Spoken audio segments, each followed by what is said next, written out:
How to talk to anyone. Overview. This is a book summary of liellowndes How to Talk to Anyone, 92 Little Tricks for Big Success in Relationships.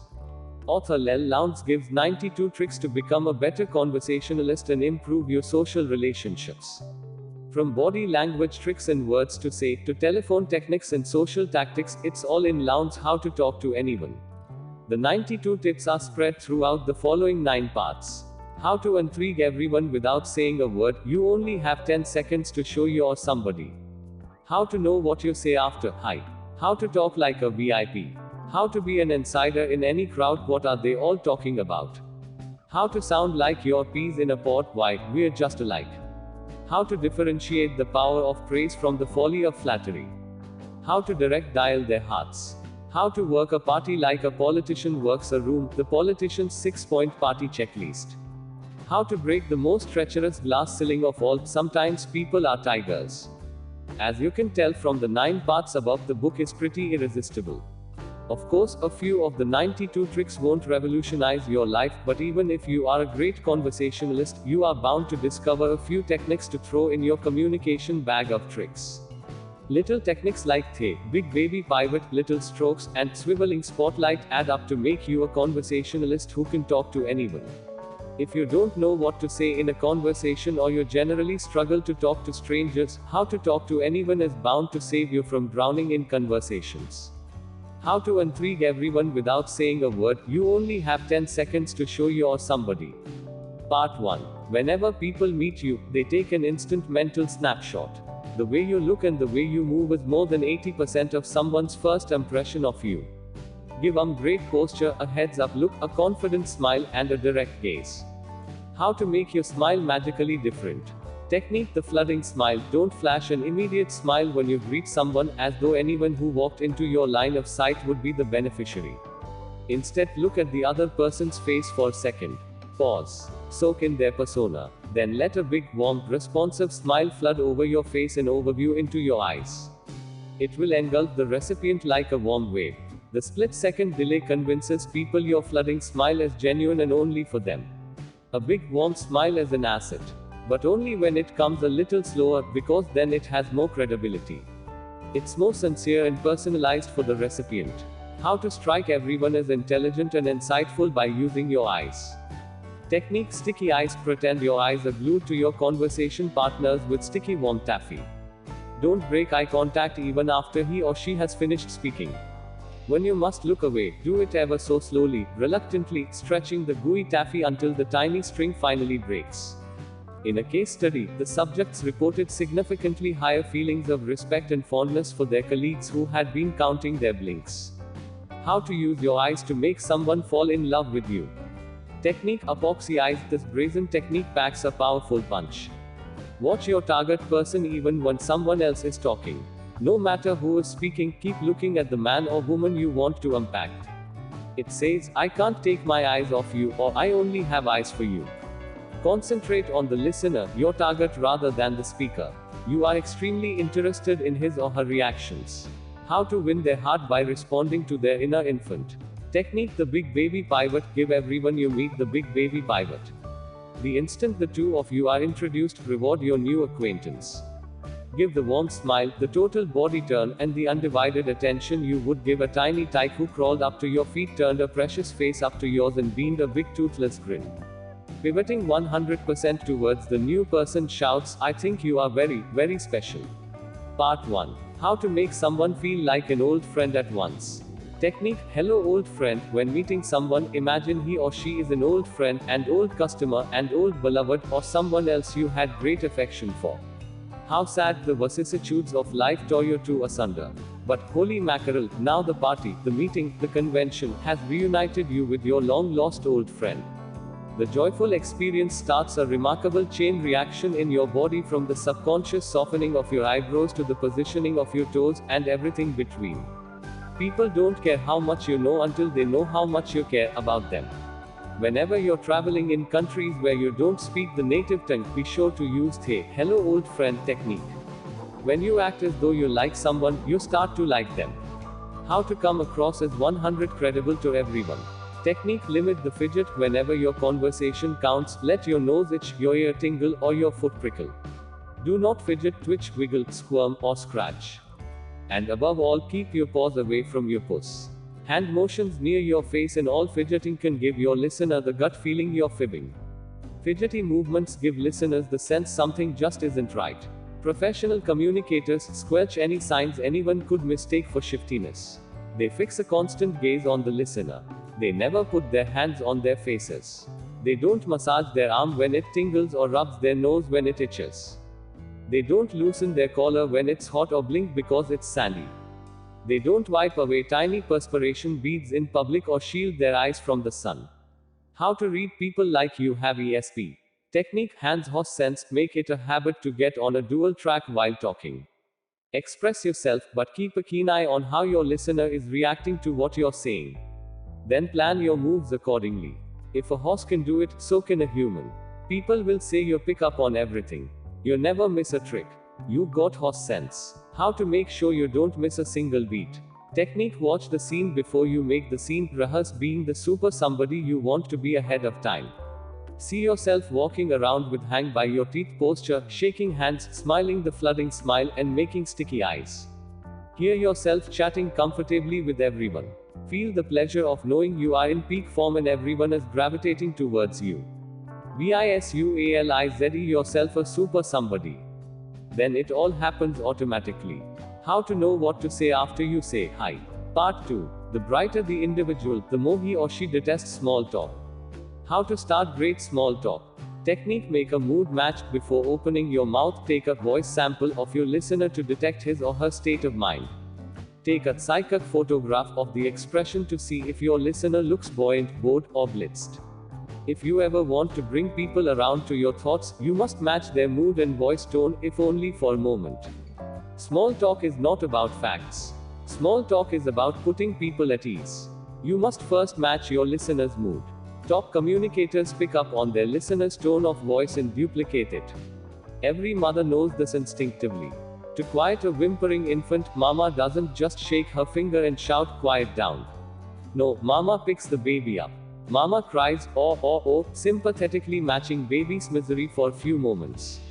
Mama then gradually transitions the two of them into hush-hush happy sounds. Your listeners are all big babies. How to sound like you've got a super personality, no matter what you're saying. Technique, prosaic with passion, worries about your first words. Fear not, because 80% of your listener's impression has nothing to do with your words anyway. Almost anything you say at first is fine. No matter how prosaic the text, an empathetic mood, a positive demeanor, and passionate delivery make you sound exciting. Almost anything you say is okay, as long as it puts people at ease and sounds passionate. How do you put people at ease? By convincing them they are okay and that the two of you are similar. How to make people want to start a conversation with you. Technique, always wear a what seat whenever you go to a gathering, wear or carry something unusual to give people who find you the delightful stranger across the crowded room an excuse to approach. Excuse me, I couldn't help but notice your what is that? Your business cards and your what seat are crucial socializing artifacts. How to meet the people you want to meet. Technique, who's that is the most effective, least used by non-politicians meeting people device ever contrived. Simply ask the party giver to make the introduction or pump for a few facts that you can immediately turn into icebreakers. Part 2. How to break into a tight crowd. Technique, eavesdrop in, no what seat. No host for who's that. No problem. Just sidle up behind the swarm of folks you want to infiltrate and open your ears. Wait for any flimsy excuse and jump in with, "Excuse me, I couldn't help but over here." Will they be taken aback? Momentarily. Will they get over it? Momentarily. Will you be in the conversation? Absolutely. How to make "Where are you from?" sound exciting. Technique, never the naked city. Whenever someone asks you the inevitable, "And where are you from?" Never ever unfairly challenge their powers of imagination with a one-word answer. Learn some engaging facts about your hometown that conversational partners can comment on. Then, when they say something clever in response to your bait, they think you're a great conversationalist. Your hook should relate to the type of person you're speaking with. No man would listen to your talk if he didn't know it was his turn next. How to come out a winner every time they ask, "And what do you do?" Technique: never the naked job. When asked the inevitable, "And what do you do?" you may think, "I'm an economist, an educator, an engineer," is giving enough information to engender good conversation. However, to one who is not an economist, educator, or an engineer, you might as well be saying, "I'm a paleontologist, psychoanalyst, pornographer." Flesh it out. Throw out some delicious facts about your job for new acquaintances to munch on. Otherwise, they'll soon excuse themselves, preferring the snacks back at the cheese tray. How to introduce people like the host S with the most est. Technique: never the naked introduction. When introducing people, don't throw out an unweighted hook and stand there grinning like a big carp, leaving the new limits to flutter their fins and fish for a topic. Bait the conversational hook to get them in the swim of things. Then you're free to stay or float on the next networking opportunity. Help new limits through their first nervous moments. Mention their hobby or even talent.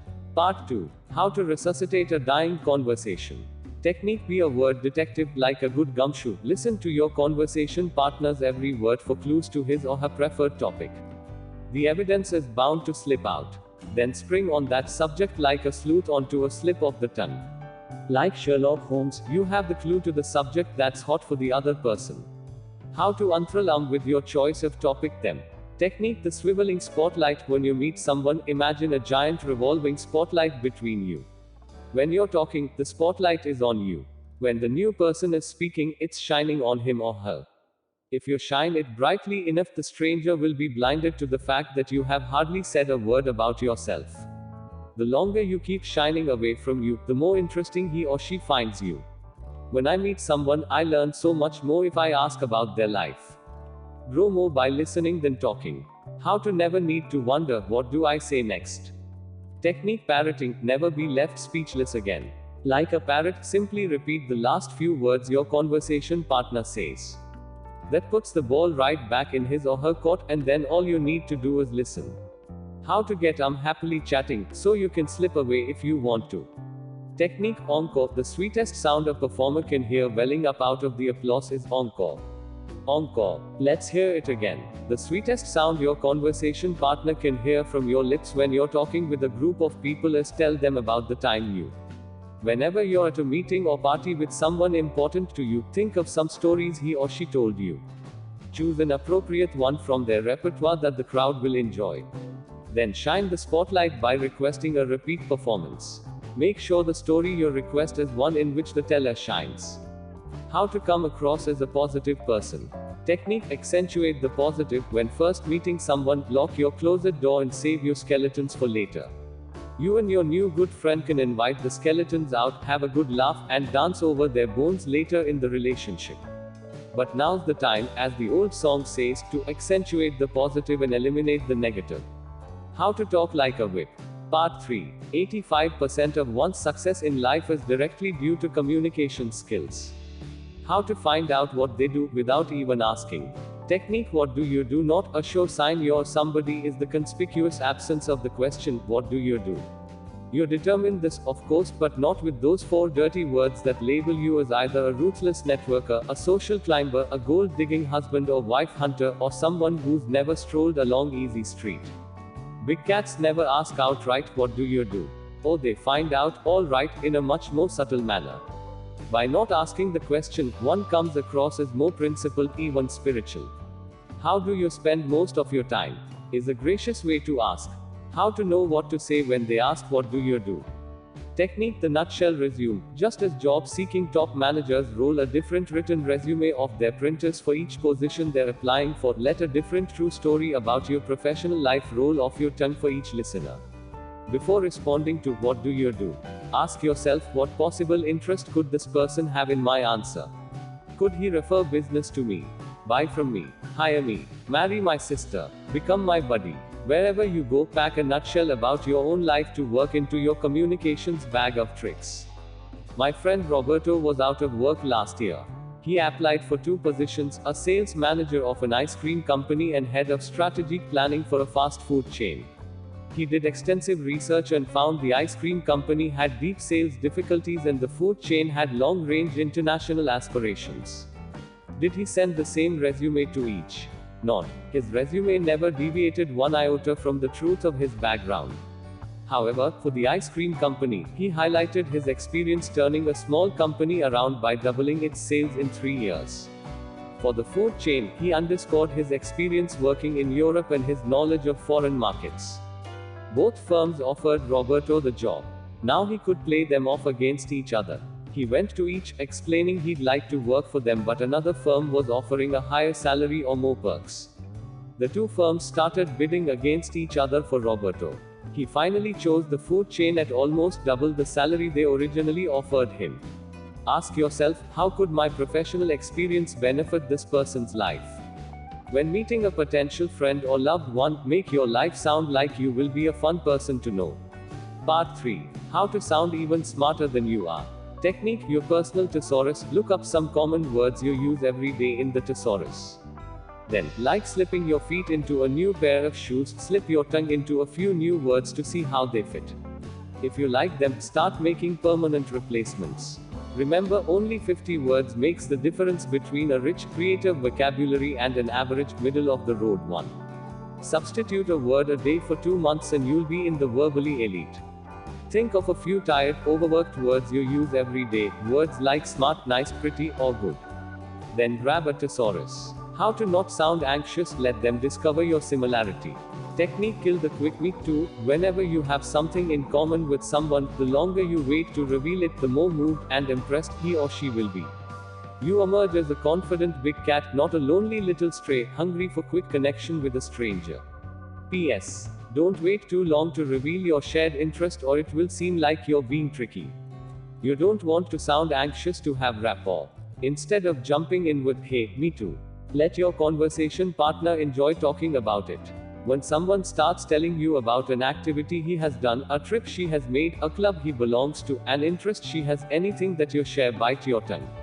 How to be your first step to gain their respect and affection. Technique, communication. Start every appropriate sentence with you. It immediately grabs your listener's attention. It gets a more positive response because it pushes the pride button and saves them having to translate it into we terms. When you sprinkle you as liberally as salt and pepper throughout your conversation, your listeners find it an irresistible spice. Suppose you said, Jill, you will love this new Indian restaurant. Will you join me there this evening for dinner? Phrasing it that way, you've already subliminally answered Jill's questions and she's more apt to give you a quick yes. Part 3. How to make them feel you. Don't smile at just anybody. Technique, the exclusive smile. If you flash everybody the same smile, like a Confederate dollar, it loses value. When meeting groups of people, grace each with a distinct smile. Let your smiles grow out of the beautiful big players to find in each new face. If one person in a group is more important to you than the others, reserve an especially big flooding smile just for him or her. Have you ever seen those low-budget, mail-order fashion catalogs that use the same model throughout? Whether she is engulfed in a wedding gown or partially clad in a bikini, her face sports the same plastic smile. Looking at her, you get the feeling if you rapped on her forehead, a tiny voice would come back saying, nobody's in here. Whereas models in more sophisticated magazines have mastered a myriad of different expressions, a flirtatious, I've got a secret smile on one page, a quizzical, I think I'd like to get to know you but I'm not sure smile on next, and a mysterious Mona Lisa smile on the third. You feel there's a brain running the operation somewhere inside that beautiful head. How to avoid sounding like a jerk. Technique, don't touch a cliché with a 10-foot pole, be on guard. Don't use any clichés when chatting with big winners. Don't even touch one with a 10-foot pole. Never. Not even when hell freezes over. Not unless you want to sound dumb as a doorknob. Instead of coughing up a cliché, roll your clever phrases by using the next technique. How to use motivational speakers technique to enhance your conversation. Technique, use Joe Smith's jive. Whether you're standing behind a podium facing thousands or behind the barbecue grill facing your family, you'll move, amuse, and motivate with the same skills. Read speakers' books to cull quotations, pull pearls of wisdom, and get gems to tickle their funny bones.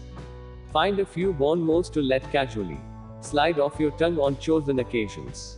If you want to be notable, dream up a crazy quotable. Make 'em rhyme, make 'em clever, or make 'em funny. Above all, make 'em relevant. How to banter like the big shots do. Big winners tell it like it is. Technique, call a spade, don't hide behind euphemisms. Call a spade a spade. That doesn't mean big cats use tasteless 4-letter words when perfectly decent 5 and 6-letter ones exist. They've simply learned the king's English, and they speak it.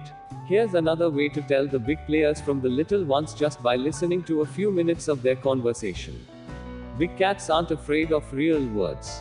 If somebody is rich, big cats call it rich. Little cats substitute the word wealthy. How to avoid the world's worst conversational habits.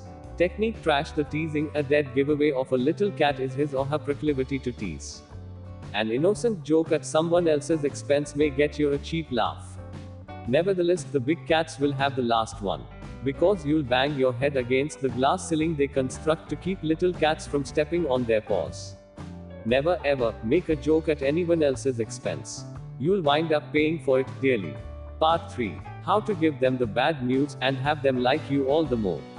Technique: it's the receiver's ball. A football player wouldn't last 2 beats of the time clock if he made blind passes.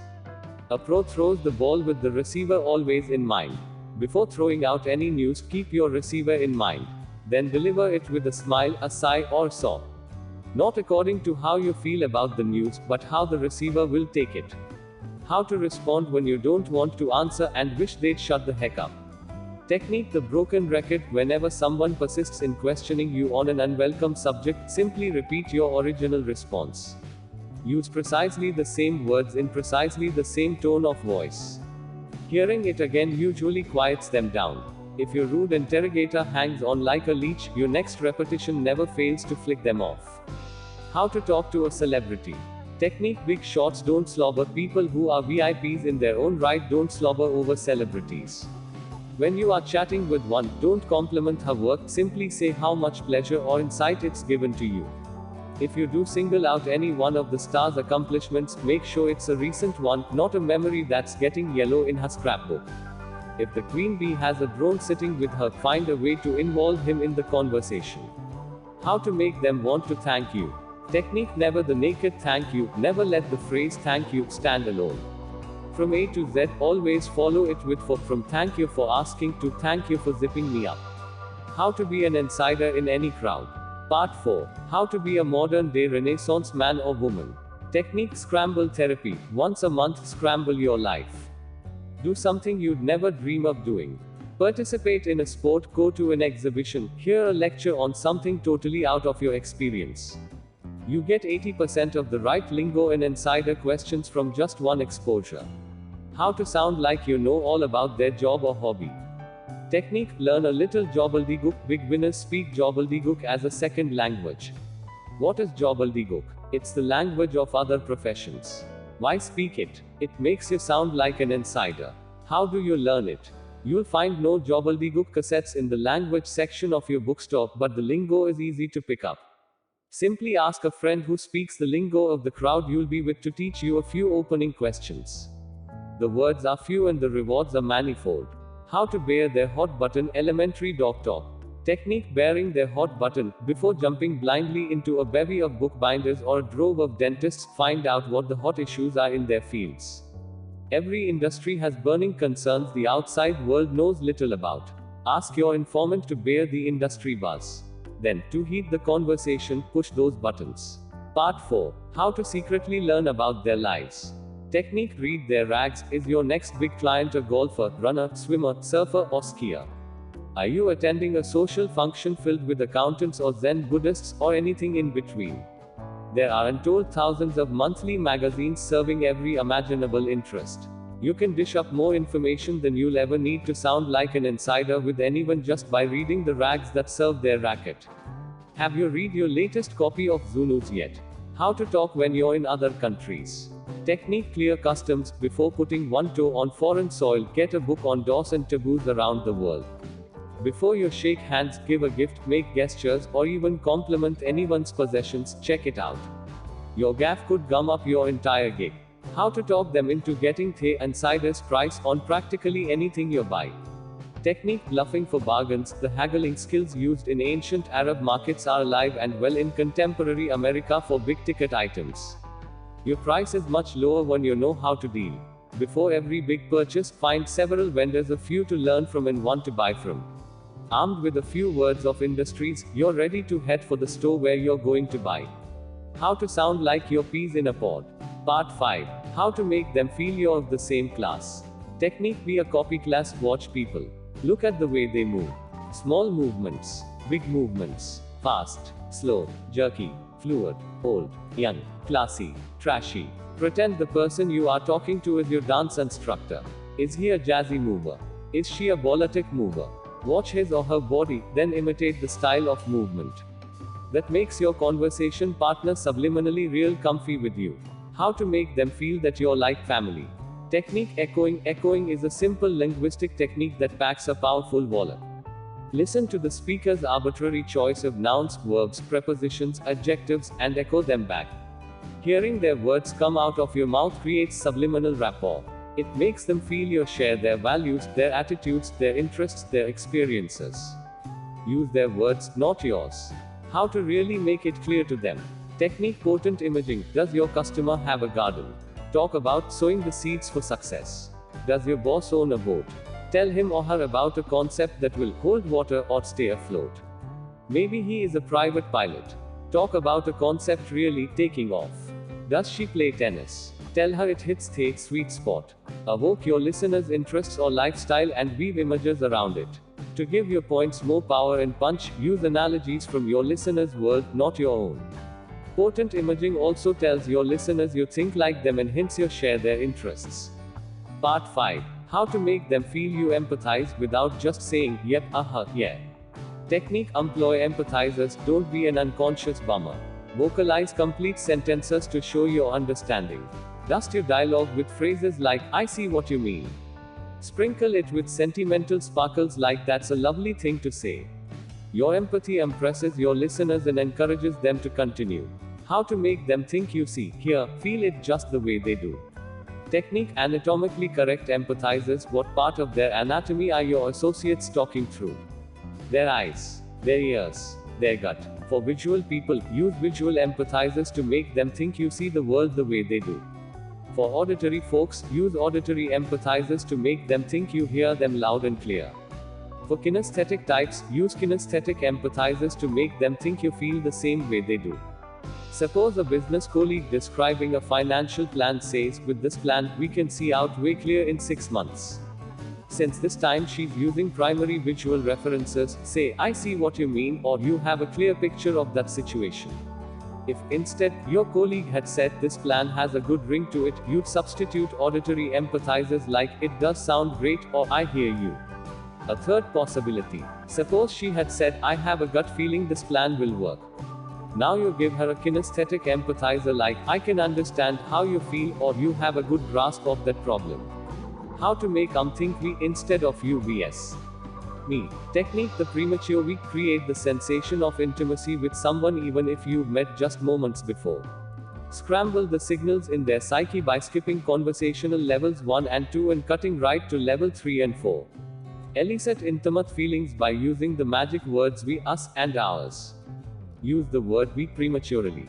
At a party, you might say to someone standing behind you at the buffet line, hey, this looks great. They laid out a nice spread for us. Or, oh, we're going to get fat if we let ourselves enjoy all of this.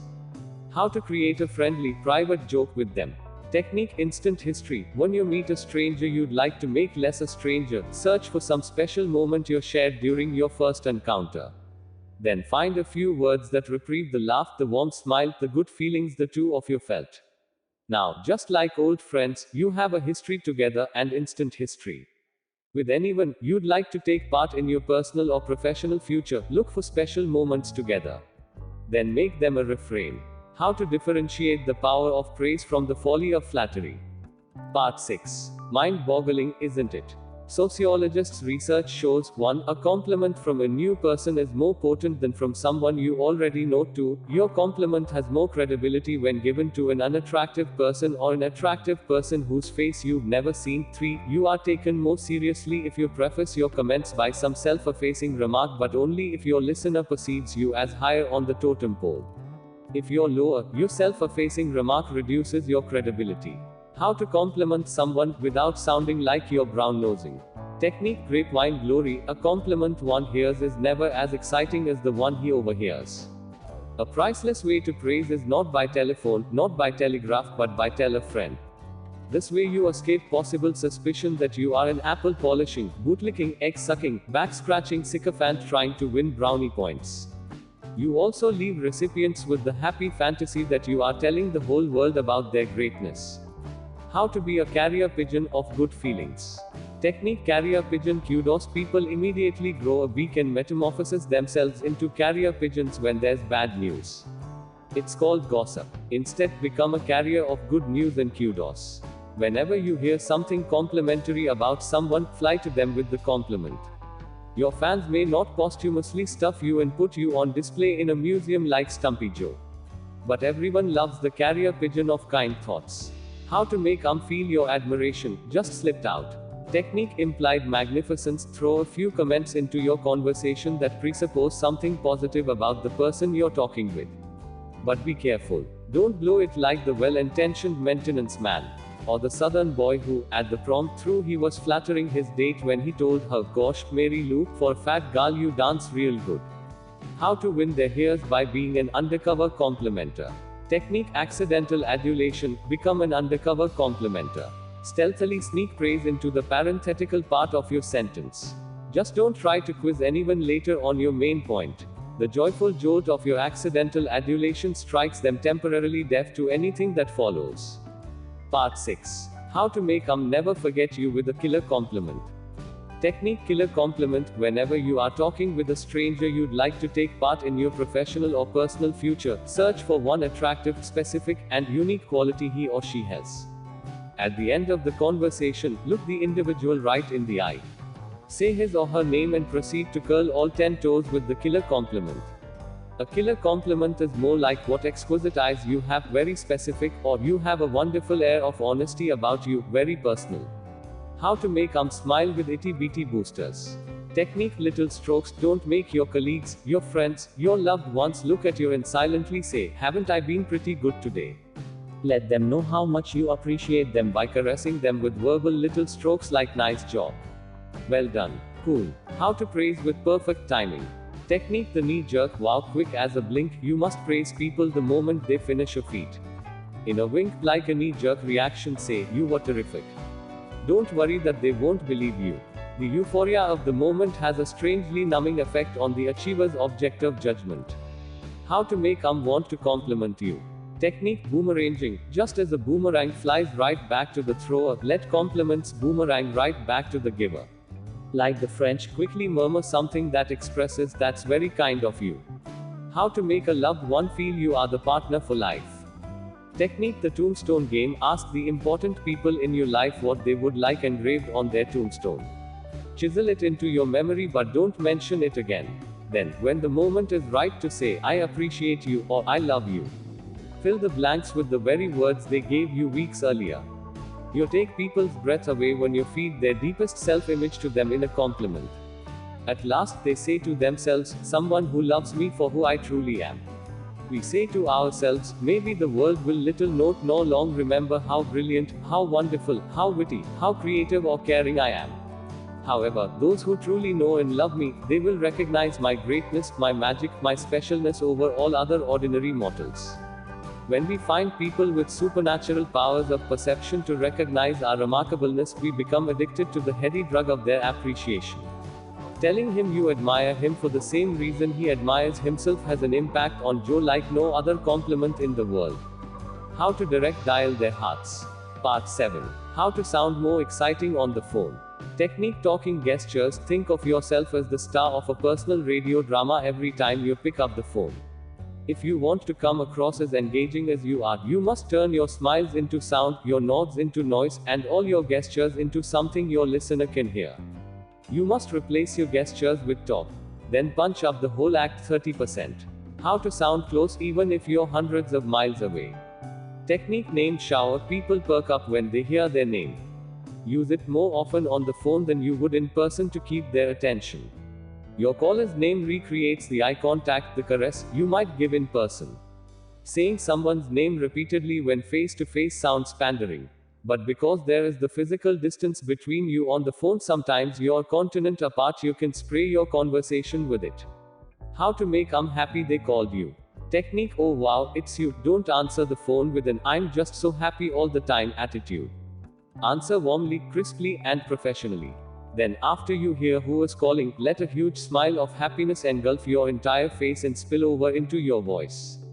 You make your caller feel as through your giant warm fuzzy smile is reserved for him or her. Part 7. How to sneak past the gatekeeper. Technique: the sneaky screen. If you must screen your calls, instruct your staff to first say cheerfully, "Oh yes, I'll put you right through. May I tell her who's calling?" If the party has already identified himself, it's, "Oh of course, Mr. Woozit. I'll put you right through." When the secretary comes back with the bad news that Mr. or M's big is unavailable, callers don't take it personally and never feel screened. They fall for it every time, just like I did. How to get what you want on the phone from big shots. Technique: salute the spouse. Whenever you are calling someone's home, always identify and greet the person who answers.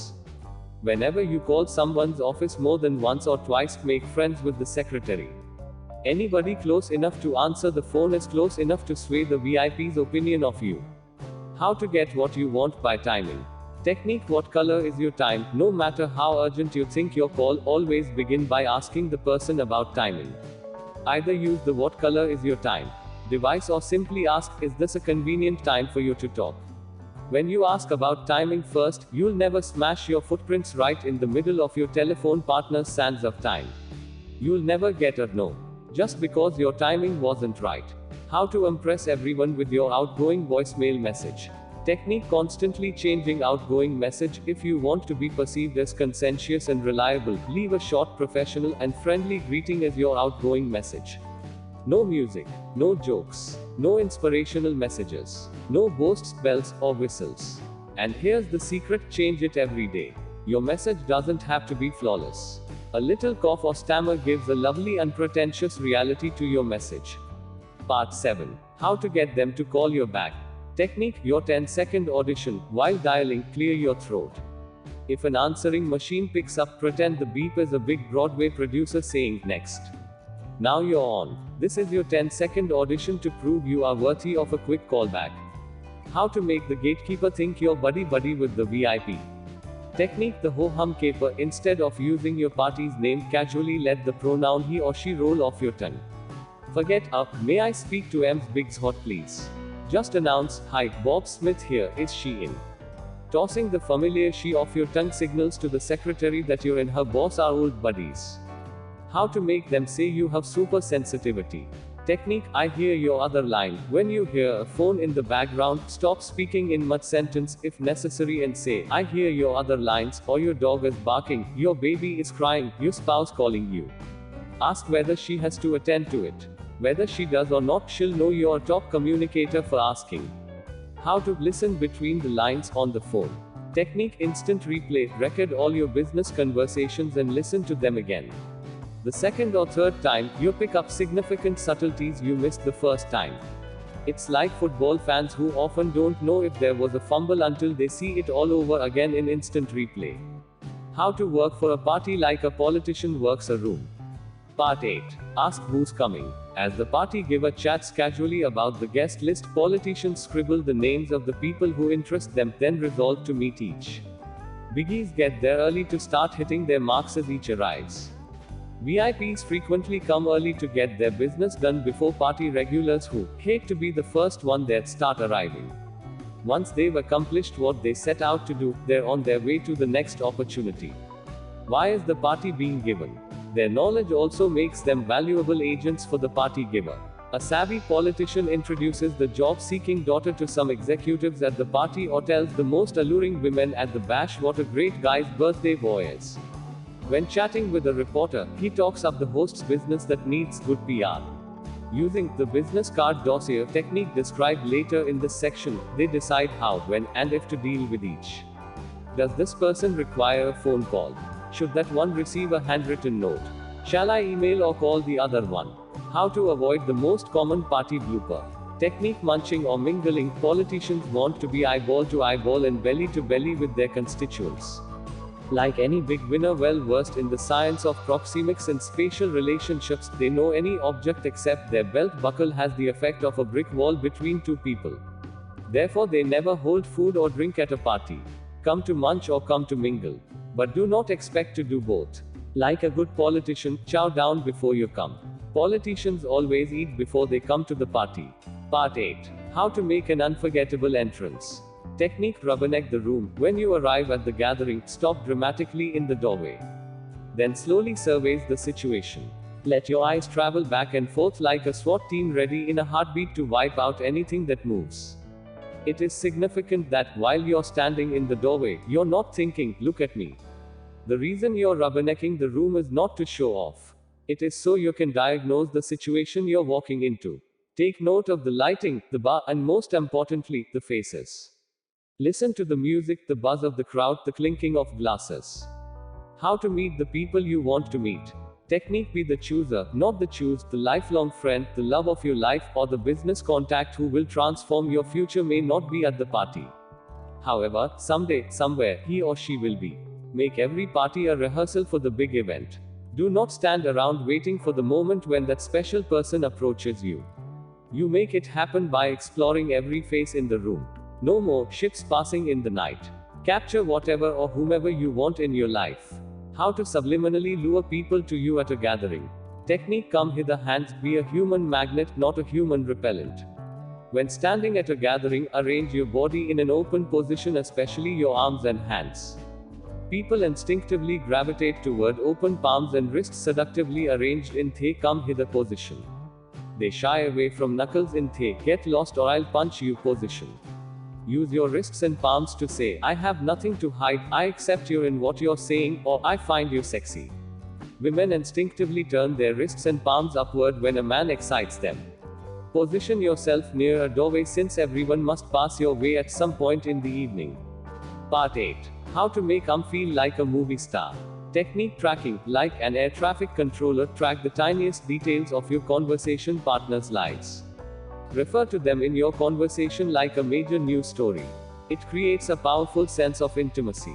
When you invoke the last major or minor event in anyone's life, it confirms the deep conviction that he or she is in old style the hero around whom the world revolves. And people love you for recognizing their stardom. Politicians make a science out of tracking. They keep a little black box either on their desk, in their computer, or their brain of the last concern, enthusiasm, or event discussed with everyone in their life. They keep track of where the people were, what they said, and what they were doing since the last conversation. Then the first words of the next phone call or meeting with that person relate to that information. How to amaze them with what you remember about them. Technique: the business card dossier. Right after you talk to someone at a party, take out your pen. On the back of his or her business card, write notes to remind you of the conversation, his favorite restaurant, sport, movie, or drink, whom she admires, where she grew up, a high school honor, or maybe a joke he told. In your next communication, tosses off a reference to the favorite restaurant, sport, movie, drink, hometown, high school honor. Or reprieve the laugh over the great joke. How to make the sale with your eyeballs. Technique: eyeball selling. The human body is a 24-hour broadcasting station that transmits, "You thrill me. You bore me. I love that aspect of your product. That one puts my feet to sleep." Set the hidden cameras behind your eyeballs to pick up on all your customers' and friends' signals. Then plan your pitch and your pace accordingly. How to break the most treacherous glass ceiling of all. Part 9. How many times has one of your associates made a dumb, insensitive gaffe? How often have you written somebody off because of some stupid move? Do you think he knew what he was doing? Of course not. He had no idea he was crossing a line or stepping on your toes. Probably no one ever told him about the subtleties we're going to discuss in this final section of Hot to Talk to Anyone. How to win their affection by overlooking their bloopers. Technique: see no bloopers, hear no bloopers. Cool communicators allow their friends, associates, acquaintances, and loved ones the pleasurable myth of being above commonplace bloopers and embarrassing biological functions. They simply don't notice their comrades' minor spills, slips, fumbles, and faux pas. They ignore raspberries and all other signs of human frailty in their fellow mortals. Big winners never gape at another's gaffes. People hate to be reminded of the moments when they're not shining. How to win their heart when their tongue is faltering. Technique: lend a helping tongue. Whenever someone's story is aborted, let the interruption play itself out. Give everybody time to dote on the little darling, give their dinner order, or pick up the jagged pieces of china.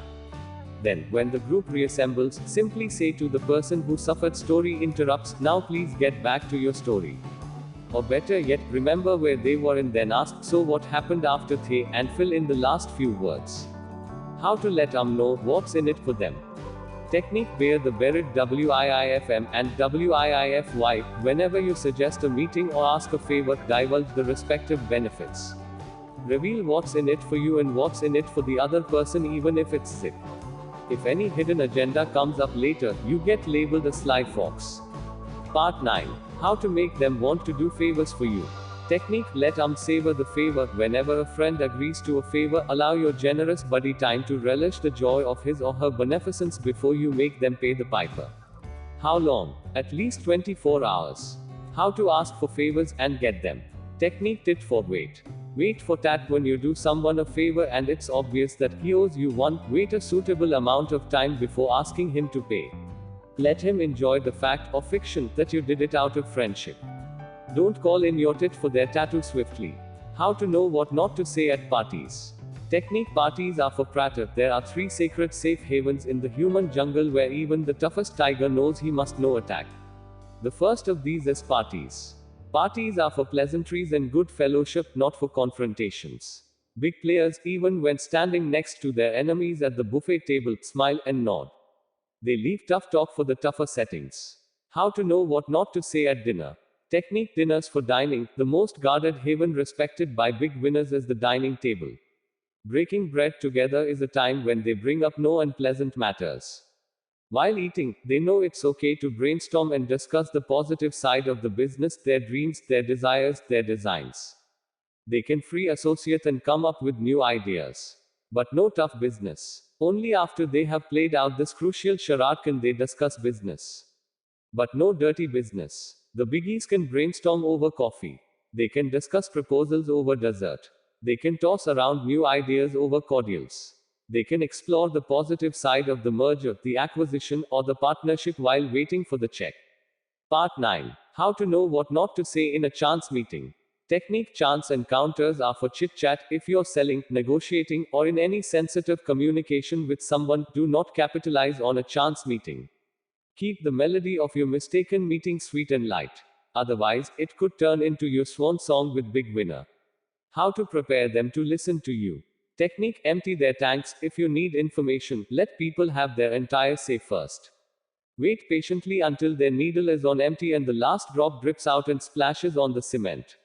It's the only way to be sure their tank is empty enough of their inner noise to start receiving your ideas. How to turn their anger around in 3 sentences or less. Technique: echo the emo. Facts speak. Emotions shout. Whenever you need facts from people about an emotional situation, let them emote. Hear their facts but empathize like mad with their emotions. Smearing on the emo is often the only way to calm their emotional storm. How to make like you even when you've messed up. Technique: my goof, your gain. Whenever you make a boner, make sure your victim benefits.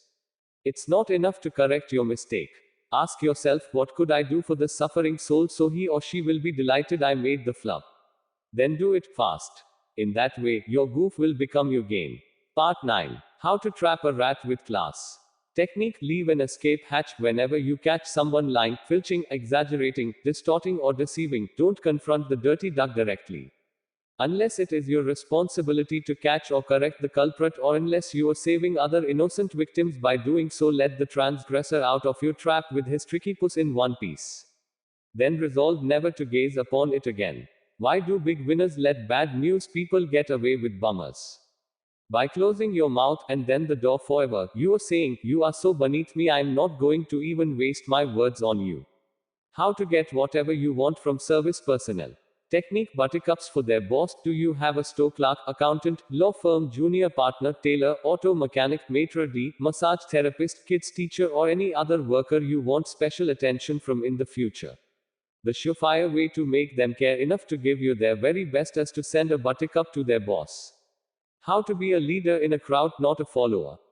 Technique: lead the listeners. No matter how prominent the big cat behind the podium is, crouched inside is a little scaredy cat who is anxious about the crowd's acceptance. Big winners recognize your fellow big winner when they see you leading their listeners in a positive reaction. Be the first to applaud or publicly commend the man or woman you agree with or want favors from. How to make all the right moves. Technique: the great scorecard in the sky. Any two people have an invisible scorecard hovering above their heads. The numbers continually fluctuate, but one rule remains: players with lower score pays deference to the player with higher score.